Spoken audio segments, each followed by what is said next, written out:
Devil cinema అయితే production values కానీ background music పరంగా అయితే చాలా సూపర్గా అనిపించింది. ఇంకోటి కళ్యాణ్ రామ్ యాక్టింగ్ కూడా చేంజ్ అవుతుంది. ఒక లవ్ స్టోరీ నుంచి వెంటనే ఆ ఇన్వెస్టిగేషన్ అనేది చాలా వెళ్ళిపోతుంది. స్టోరీ పరంగా వచ్చేసి మర్డర్స్ ఎవరు చేసినారు ఏం కథ వెళ్ళిపోకుండా ఆ కోడ్ డికోడ్ చేసే విధానము, ఆర్ క్లియరెన్స్, మన నేతాజీకి ఇచ్చే సిచ్యువేషన్ కూడా చాలా బాగా చూపించింది. ఆ నెగిటివిటీకి అనేది ఆ కల్చర్కి పోయి ఎట్లా ఉంటుంది ఏం కథ అనేది ప్రొడక్షన్ వాల్యూస్ కూడా చాలా చూపించిండు.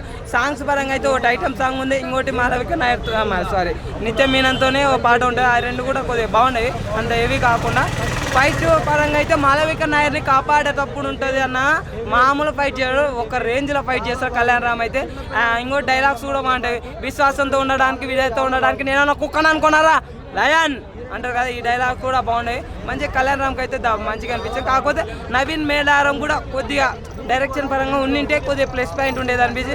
అభిషేక్ నామ గారు కూడా బాగానే మంచిగానే చేసిండు. అభిషేక్ పిక్చర్స్ నుంచి ప్రీవియస్ మూవీస్తో పోలిస్తే ఇదైతే బాగుందన్న, మంచిగా కొద్దిగా ఇటు పడే ఛాన్స్ అయితే బాగుందన్న. లవ్ స్టోరీతో పాటు రెండు అంటే లవ్ స్టోరీ ఒక ఐఎన్ఏ ఏజెంట్గా ఉంటుంది అన్నమాట. అవనేది మంచిగా రివీల్ అయ్యకుండా అన్ని సస్పెన్స్ ఫీలింగ్ అయితే మిస్ అయితే కాము, మంచిగా అయితే ఉంది సినిమా పరంగా అయితే. ఫైట్స్ కూడా లాస్ట్లో 2 ఫైట్లు ఉంటాయి. హీరోయిన్ అప్పుడు ఒకటి కాపాడేటప్పుడు, లాస్ట్ బ్రిటిష్ ఓన్కి వెళ్ళేటప్పుడు బాగుంది, మంచిగా ఉంది. ఓవరాల్గా మూవీ రేటింగ్ ఎంత? 4.